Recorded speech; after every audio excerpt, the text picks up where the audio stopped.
hopefully we can take away in our last session the conclusion to this man's life, because I find in this study here there's a lot of sort of the take-home lessons about what Jacob's life has been all about. And as I said this morning, I hope that you've been able to take, like I have when I've gone through this study, some of the practical things that come out of this man's life that I can put into my life now. Now, one of the things that Jacob, and we saw this morning, that Jacob's life really came to a crucial change at the end of chapter 32.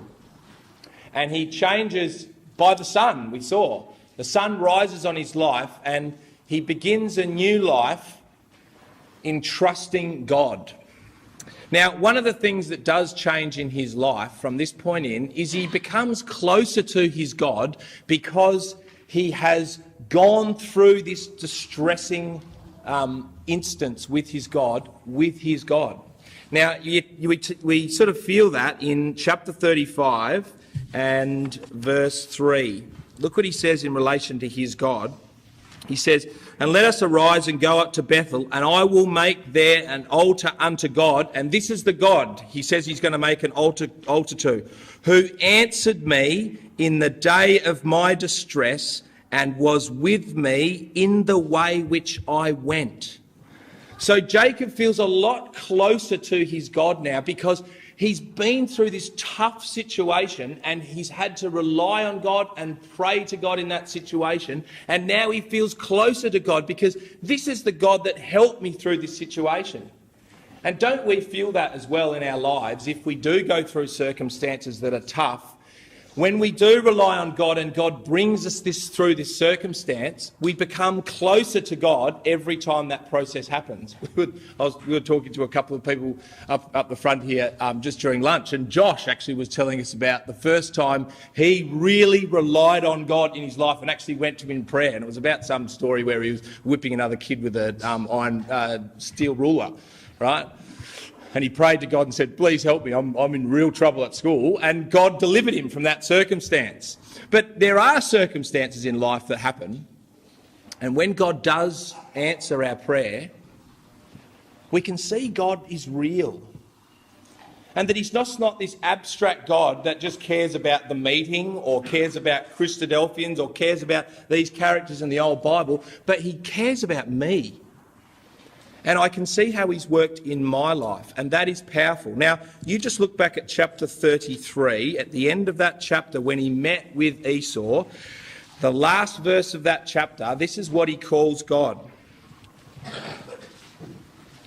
He says, "And he erected there an altar," after that whole episode, and that Esau had greeted him, and everything had turned out right. He said he erected there an altar, and he called it El Elah Israel. And that means God, the God of Israel. Now, if you go back through Jacob's life and you look at all the times that he's referred to God before that, you will find that he refers to God as the fear of my father Isaac, or the God of my father Abraham, or the God of my father Abraham and Isaac, but he never refers to him as his God. But now he's been through a circumstance where he can see that God has helped him. And so he says, "I'm going to erect a God and call him God, the God of Israel, because he's my God." And he takes that through the rest of his life. And he starts to see that God cares for him. And I think we need to see that in our own lives as well. God cares for each one of us, and he knows the intricacies and the problems and the troubles of our lives, your life and my life. And he is our God. And that's what we need to come to see him as. Now, how did then, though, Jacob's life change from this point? We talked about how he has this big change and he's going to walk his life now trusting in God. But what does that actually look like in life? Like, how do we get to the point where we say, now I'm going to live my life fully trusting in God? Like, how does that work? Does it mean that I do nothing and I just let God make all the decisions for me? Obviously, that's not true, is it? Like, we still have to make decisions in life about how we do this or that. But I think there's some clues in these last chapter of Jacob, which tell us how his perspective and what he set about to do from this point on, what a life trusting in God looked like. Now, let's go to Hosea chapter 12. We've been there a couple of times, and this, as I said, is a great summary of the life of Jacob. And at the end of that 3-verse summary, it gives us some take-home lessons about what the life of Jacob is supposed to teach us in a nutshell. We read the other night from verse 2 to verse 5. And verse 2 to verse 5 of Hosea chapter 12 gives a brilliant summary of the life that we've looked at, all the different scenarios this man went through, from the birthright, the blessing, up into Syria, and then back home again, and then finding God in his life. And the take-home message that God wants us to take from that man's life is in verse 6. He says, "This is what you need to learn from Jacob's life. Therefore, turn now to thy God. Keep mercy and judgment, and wait on thy God continually."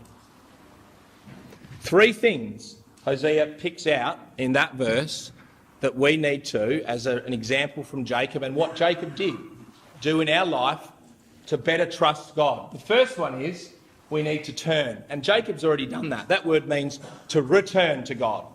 And Jacob has found God in returning to his home. He's rejected Syria, and he said, "I don't want that. I want you, God. That's what I want." He's now going to have to learn to keep mercy and judgment and wait on God continually.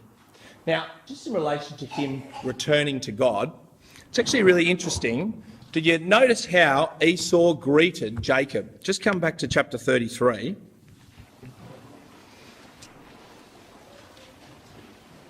I wonder if you notice how Jacob was greeted by his brother Esau, which Jacob later said in those verses that when I looked at Esau and the way he greeted me, I could see that God was in this whole event. Chapter 33 and verse 4. "And Esau ran to meet him and embraced him and fell on his neck and kissed him and wept." Where have we heard those words before? Well, Jesus used those words in the famous parable of the prodigal son. And I think that Jesus was alluding in part to the life of Jacob and later to the whole life of Israel in the process of transformation that Jacob and later Israel would go through in their life. And the first process was they needed to turn to their God. You think about what the prodigal son did. He took his inheritance early, didn't he? And then he fled to a far country. And when he was in that far country, he learned about the hard facts of life in that country. And he ended up living with the pigs.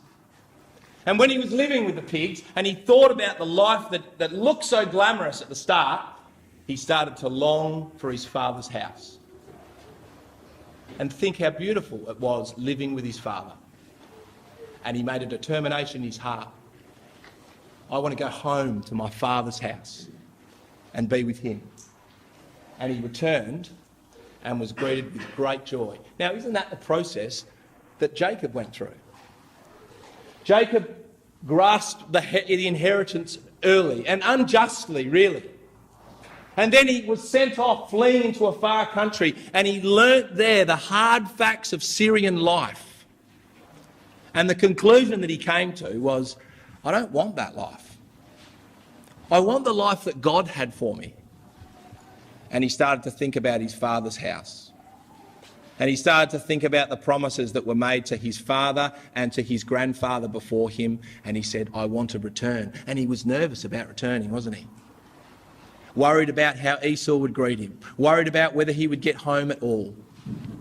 And he was greeted just like the prodigal son was, with open arms and kiss, and brought back into that family house. And God was watching him that whole time. So Jacob has been through a transformation in his life. Now, I think all of us will go through that transformation in coming to God. Maybe it's not going to be as dramatic as the prodigal son in going out into the world and doing all this and that, but we all go through that same process of coming to realise that it's God who I want in my life. And Jacob has gone through that process.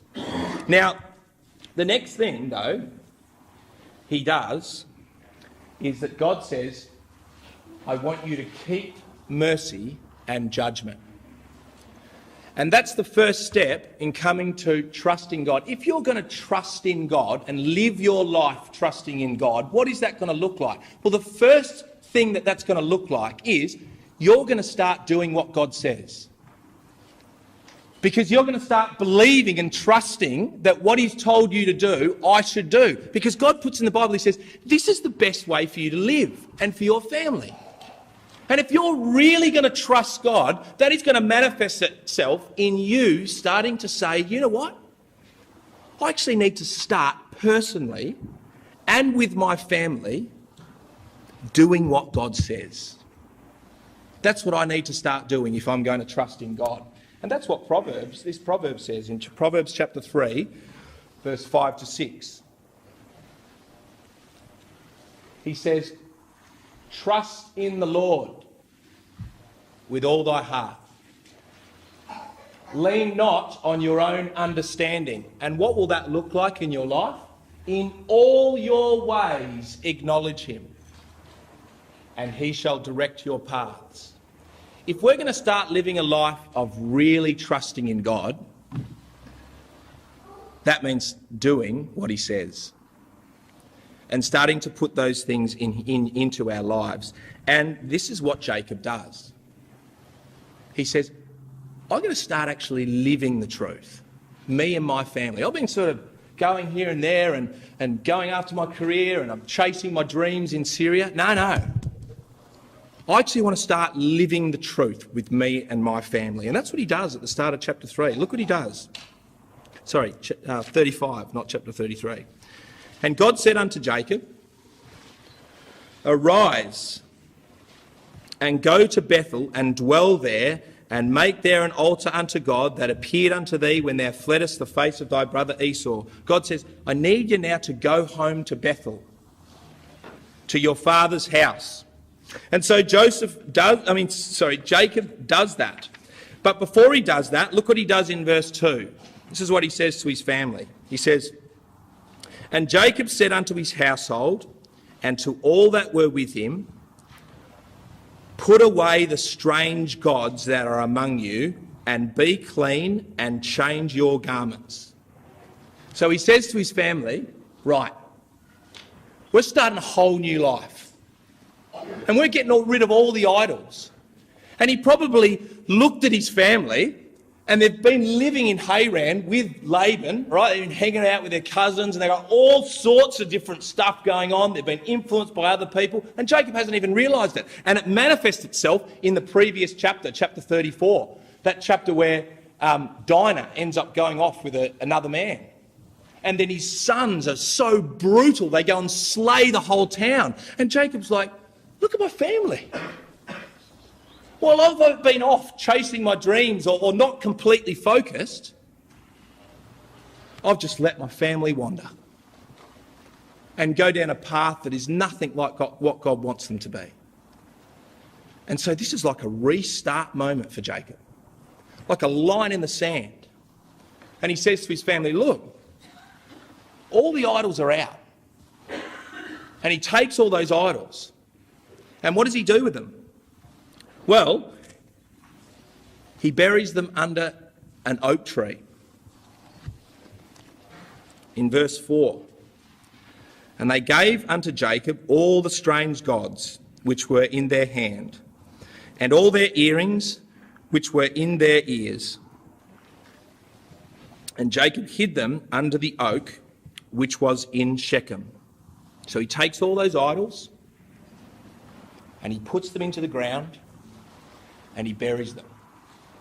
And he says to his family, we're going in a different direction. And I want you all to come with me. And we're not following after idols anymore. Now, we're going to have to come to our life. We like to, and I'd speak to myself for myself as well, we like to hold on to idols in our life. Parts of our life or certain sins which we enjoy.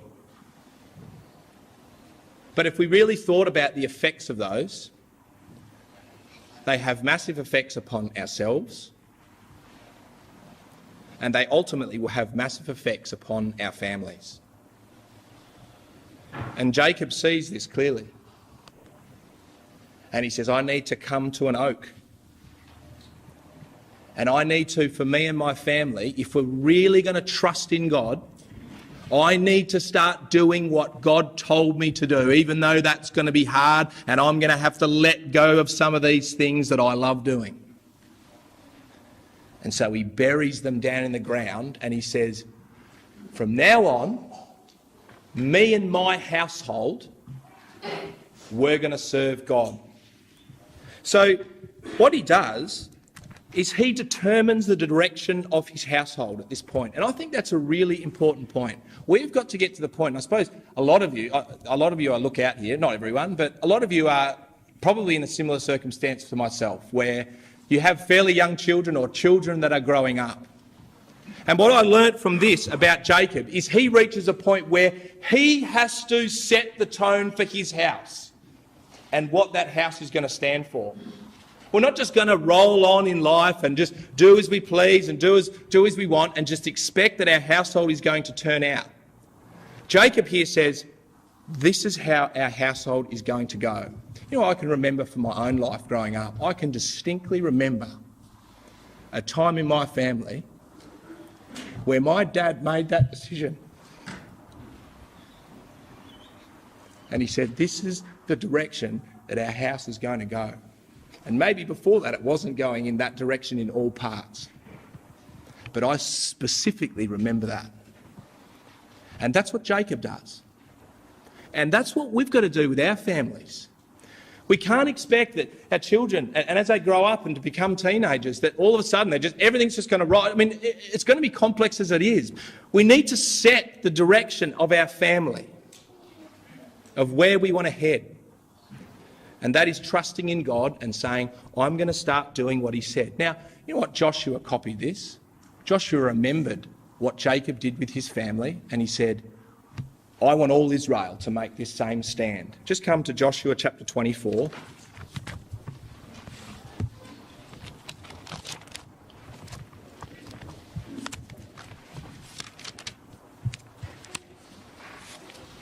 And verse 14 and 15. We all know this story, the children of Israel about to go into the land. And for Joshua, like for Jacob, it was like a line in the sand moment for his family and for all the families in Israel. And he said this in Joshua 24 verse 14, now therefore fear Yahweh and serve him in sincerity and in truth. And put away the strange gods which your fathers served on the other side of the flood and in Egypt, and serve you Yahweh. I want you to serve Yahweh. And if it seem evil unto you to serve Yahweh, choose you this day whom you will serve. Are you going to serve the gods that your fathers served on the other side of the flood, or the gods of the Amorites who are in the land where you dwell? What's your choice going to be? Well, I'll tell you what my choice is going to be. But as for me and my house, we are going to serve God. That's what we're going to do. My house here, my household, just like Jacob made that decision, we're going to serve Yahweh. And you know what he ends up doing later in this chapter? He digs a big hole, and they bury their idols under the oak in Shechem. And he rules a big line and says, we need to set the direction of our household. And I want all of you guys to do the same. And all of us as families need to make that decision and direction in our life. Now just come back to verse 3 of chapter 35.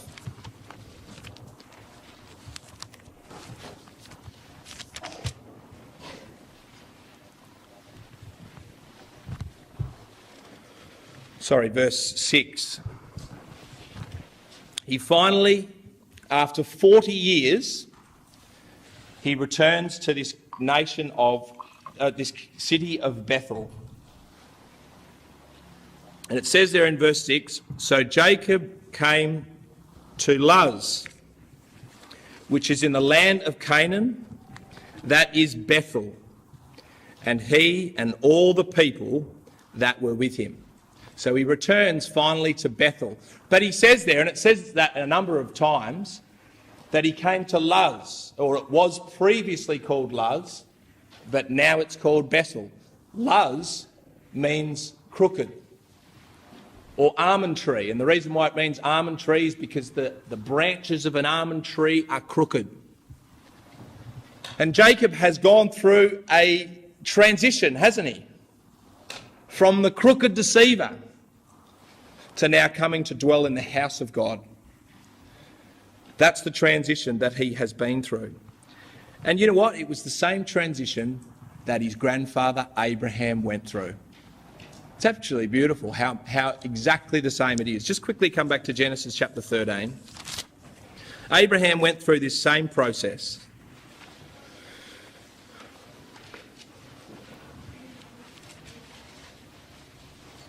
You remember in Genesis chapter 12 verse 8, we looked at in our first study, the first place that Abraham came to in the land of Israel was Bethel.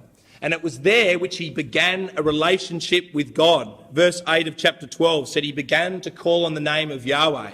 But he then, from that point, he went down into Egypt, you remember. And he had all that trouble in Egypt. And it was exactly the same as Jacob's experience when he went to Syria. Abraham goes down into Egypt and he gets involved with the Pharaoh there and he makes a stupid lie and he does all this stuff that's ridiculous. And he says, I want out of here.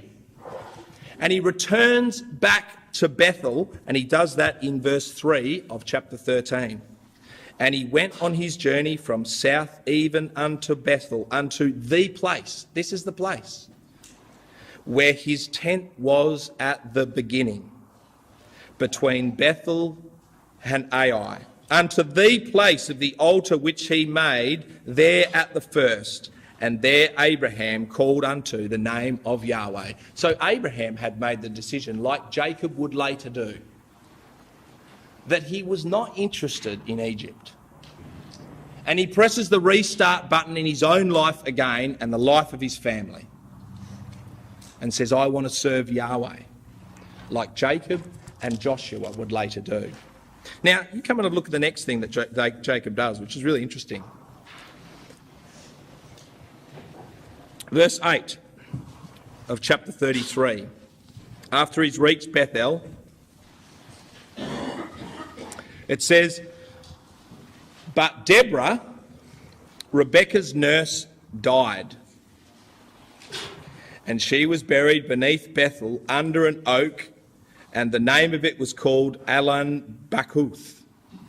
So, randomly out of nowhere, he says, and when we finally got to Bethel, Deborah, Rebekah's nurse, died. And we buried her under an oak as well. Now, why even mention her? Like, we don't even know anything about her. Who was she? Well, she's only mentioned once before in the whole of the Bible. And it was way back when Rebekah first lived in Syria. And when she chose to leave and go with Abraham's servant all the way and marry Isaac, her father said to her, if you're going to go, take Deborah, my nurse. So she was part of the original furniture that he took from Syria. And she had travelled and she came and she went with Rebekah, and at some point Rebekah had died, and at some point she travelled back and she joined with Jacob, and this woman had been with them the whole time, the whole process, and finally this woman dies. And Jacob sees her life as the final remnant of Syria in his life. And we saw that as one of the major themes of his life, didn't we? That he had to purge his life of Syria. And here is the last remnant. Not that this woman was a bad woman. She was probably a beautiful woman, right? A very lovely woman. But for him, she became the symbol of that Syrian life that he carried the whole time. And he put her into the ground. And he buried her under that oak. And he said, I don't want that anymore. So you see what Jacob's done. As part of trusting in God, a key part of starting a life of trusting in God is making a commitment to his ways. And that involves two things. Getting rid of some things in our lives and taking on the things that God wants us to put in our lives. Now, we won't be able to do that perfectly, but we need to make a commitment to that if we're really going to trust who God is. So he keeps God's word. And then finally, the thing that he does, that Hosea told us, and I'll just quickly go back to that verse. Keep mercy and judgment and wait on God continually. So the other thing that Jacob needed to do was he needed to learn, as he already had, he needed to learn to wait on God's timing.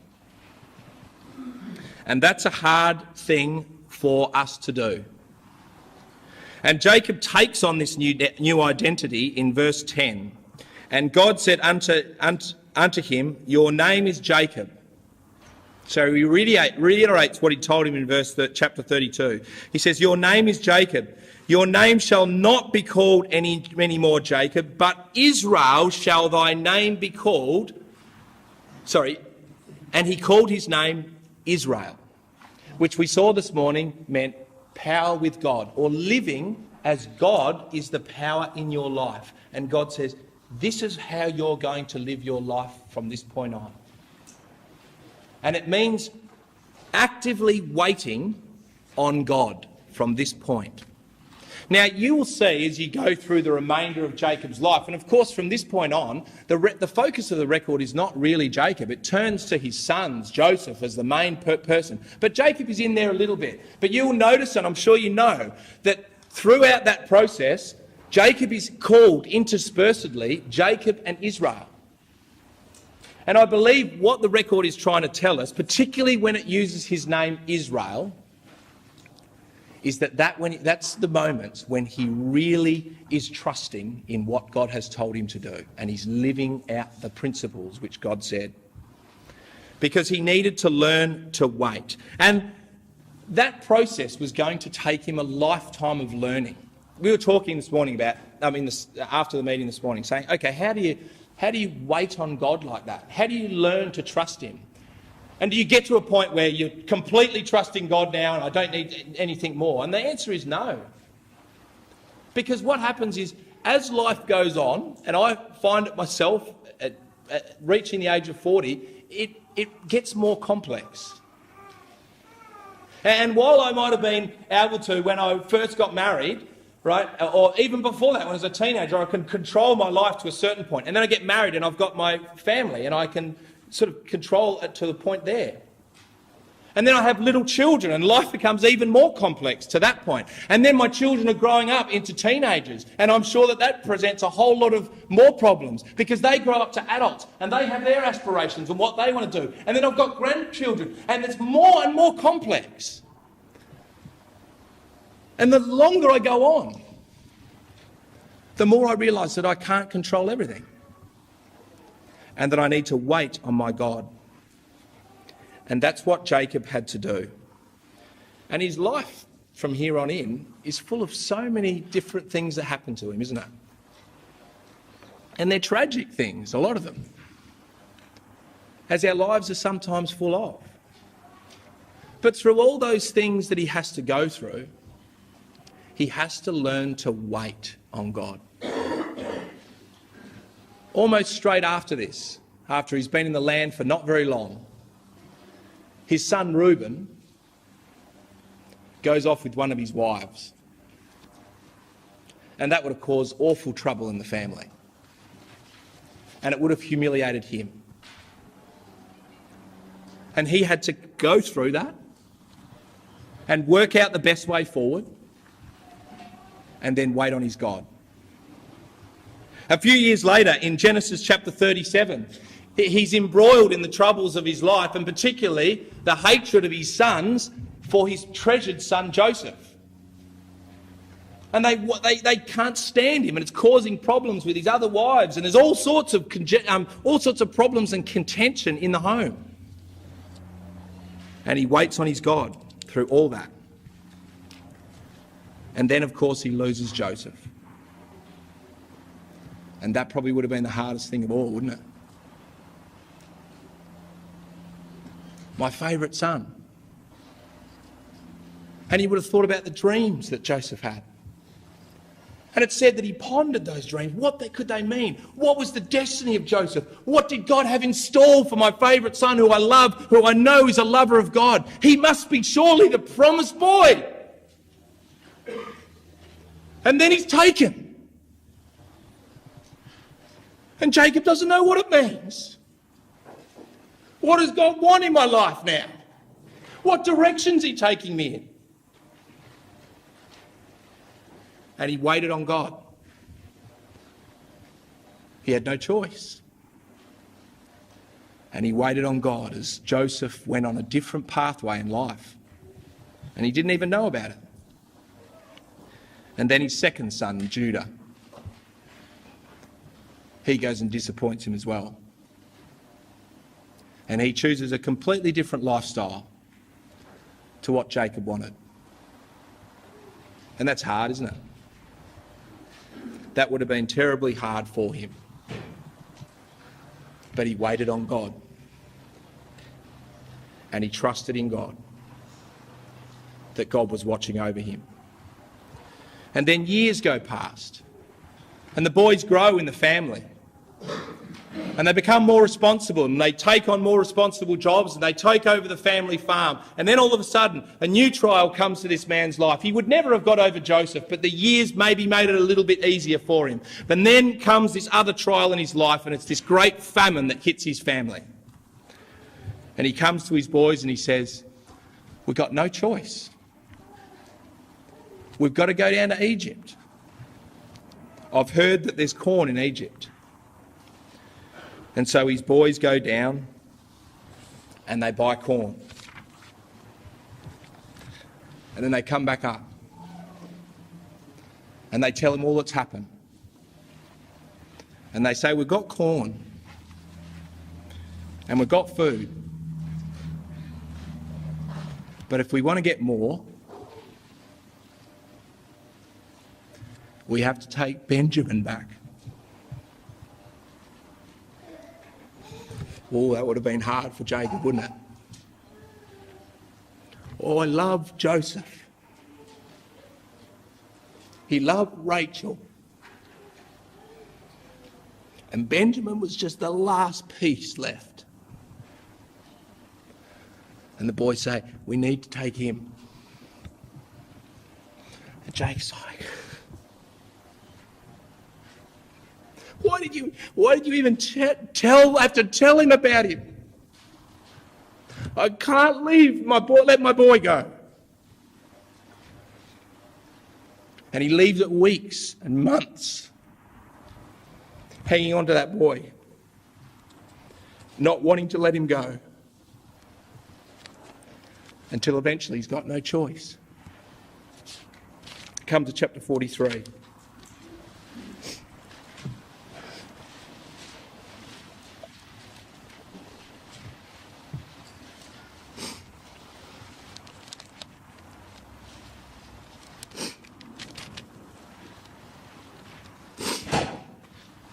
Chapter 43 and verse 11. Jacob finally comes to his boys and he says this. "And their father Israel," and notice it calls him Israel, "he said unto them,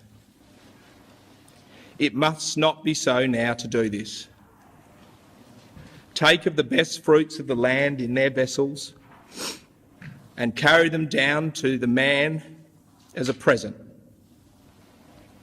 A little balm and a little nuts and a little honey. And take double money in your hand. That's honest, Jacob, isn't it? And the money that was brought again in the mouth of your sacks and carried again in your hand, peradventure it was an oversight. And take also your brother, and arise, and go again unto the man. And God Almighty give you peace.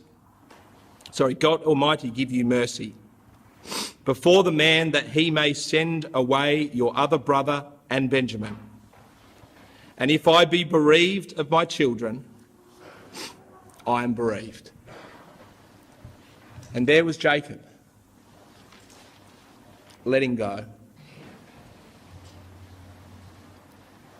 and putting his hands completely into the hands of his God and trusting him absolutely. And so Benjamin goes, and down he goes with the brothers. And it's that beautiful story, isn't it? That wonderful story of Joseph being united with his brothers. And one of the beautiful things I find about that is particularly that speech of Judah. And it tells a lot about that man Jacob, because when it came to the crucial point of when they were going to decide what was going to happen, Judah stands up and he says, there's no way that I want to see anything more happen to our father. And that's telling, isn't it? When those boys stand up and the respect that they have for their father. And Jacob could have, through those years, couldn't he? Those boys are off the rails. Look at Judah. He was a complete write-off. But right through it all, brothers and sisters, that man Judah, that man Jacob, trusted in his God, and he held on to those boys, and he tried to keep giving them the truth, and he never let go of them. And Judah reflects on that, and he thinks, I can't do this to my dad because I know what my dad's been like. He loves us. He loves us. And so Judah was prepared to give his life away for the sake of his father, because of the example that man had shown to his family. And did God deliver, brothers and sisters, for this man? Did God deliver for him? It's the most unbelievable story in the Bible, isn't it? When the boys come running home, it would have been tough for them to tell their dad, wouldn't it? But you imagine the joy on that man when they told him, Joseph is alive. He's brought back from the dead. And Jacob could hardly believe it. He could hardly believe what God had done. And if you come to, brothers and sisters, to Genesis chapter 48,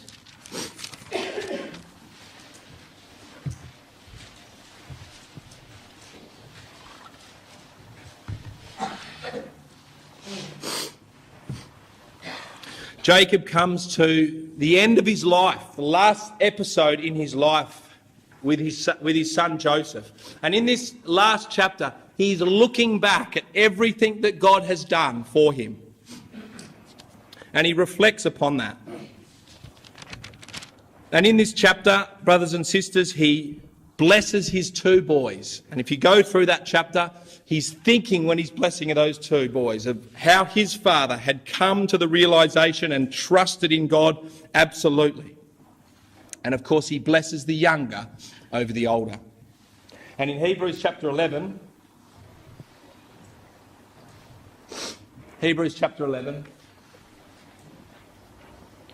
God picks up on this. I'd never noticed this when I read Hebrews chapter 11 before, but it shows really the power of the faith of this man Jacob. By faith, Jacob, when he was dying, blessed both of his sons Joseph and he worshipped leaning upon the top of his staff. And that became the strength of Jacob's life, didn't it? When his hip was broken and the reliance on himself was gone, from that point on, that staff became a representative of God in his life. and he took it everywhere with him, to the point now where he comes to bless his 2 grandsons, and he leans upon that staff as the God and director of his life. And he reflects on that moment, and he talks to to Joseph, and he says this to him in verse... Got the verse?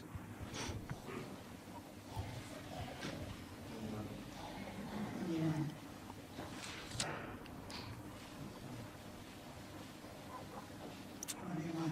21? No, not 21. 15. This will be interesting to see if people can guess the key verse.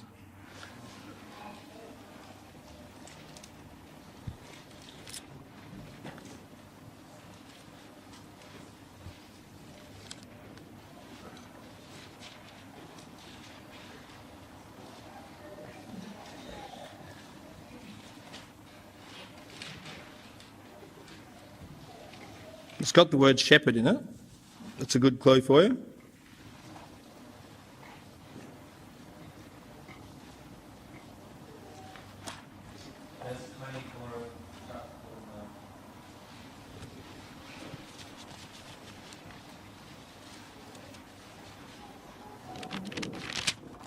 Of chapter what?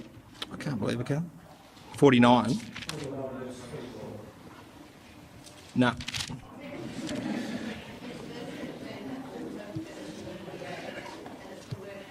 Sorry, yes, it doesn't even have the word shepherd in there. So that was a good test, okay?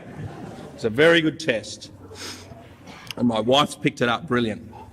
Verse 15 is the verse I'm looking at. And this is Jacob reflecting finally upon his life. And he talks to Joseph and he says, this is what God's been like for me.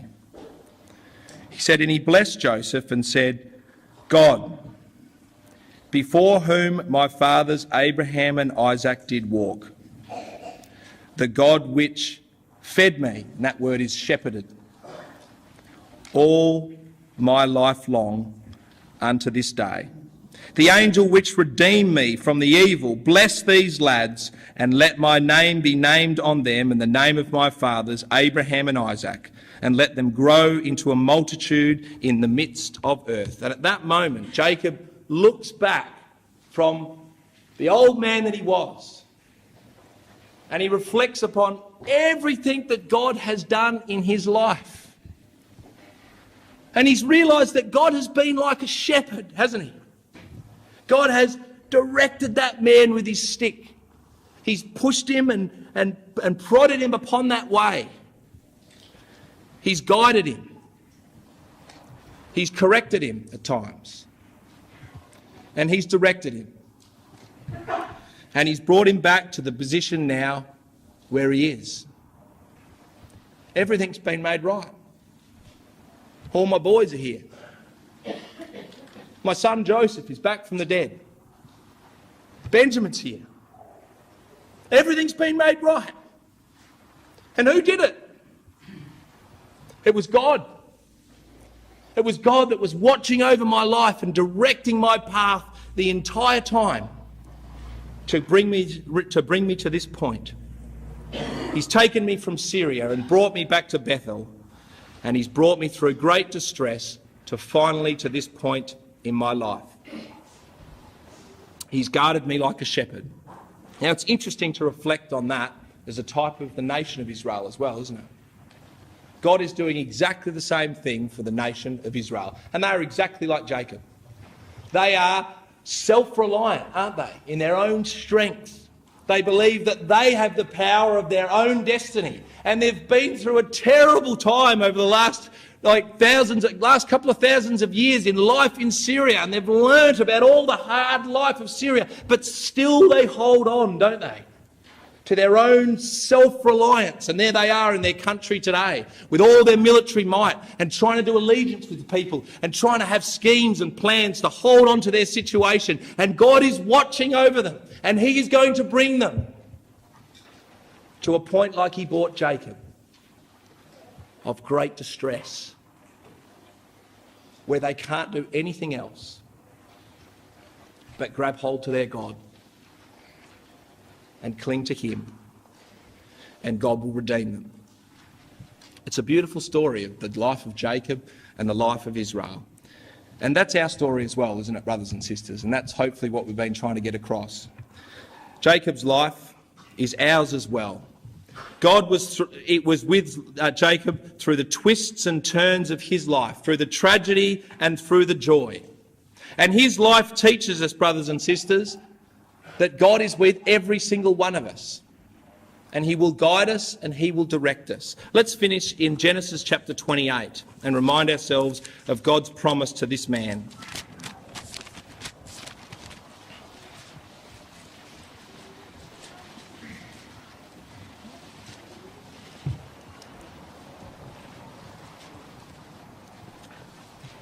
This is what God said to Jacob right at the start.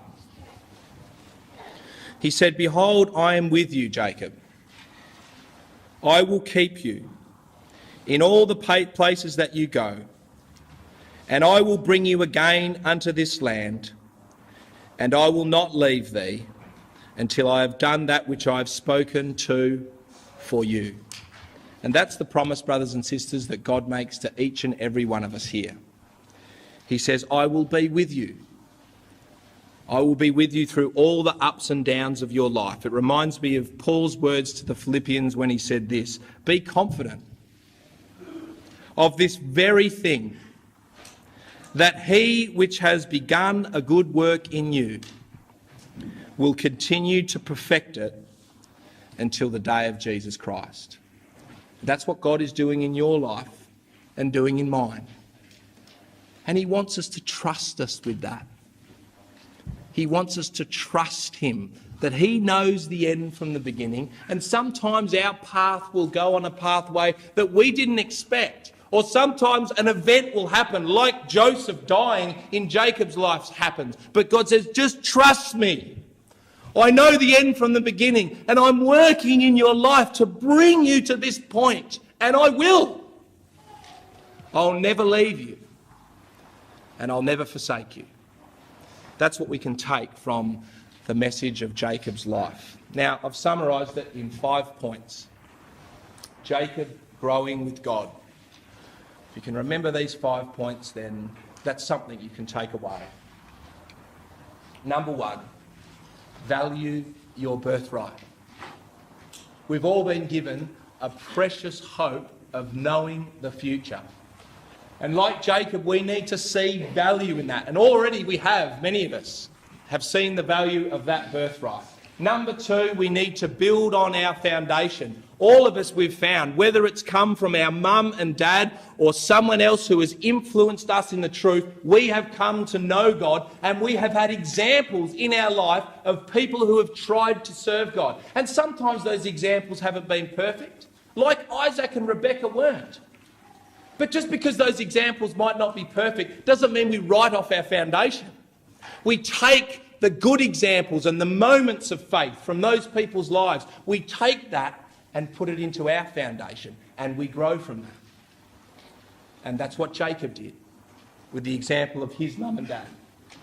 We see Syria for what it really is, and that might be a process like with Jacob that takes us 40 years. But to see that what Syria out there is offering is the same Syria which Laban was offering to Jacob. And again, at the end of the day, it's full of empty promises and no future. And we need to see Syria for what it really is and make the decision in our own life that I don't want that. And I'm not going to spend hours and hours of my life striving after the wind, because it's just vanity and vexation of spirit, as Solomon said. We need to develop a complete trust in God, to see him as the pillar of our life and ultimately as the one who is directing our paths. And that's what Jacob came to see. He came to see 2 things about trusting in God. One, that God is there in the everyday details of our life. And number 2, that he has saved us. And without him, there is no hope beyond death. And finally, this afternoon, we have seen that will eventually and should manifest itself, a life of trust should manifest itself in two ways. The first is we need to start keeping what God has said. If we really trust him and we really believe him, then we have got to, ourselves and our families, start trying to live his message. That's what we need to start to do. And finally, trusting in God will be about waiting for him. And that's the hard part, and the part that will happen for the rest of our life. We need to wait on him in every circumstance and trust that he is watching over us.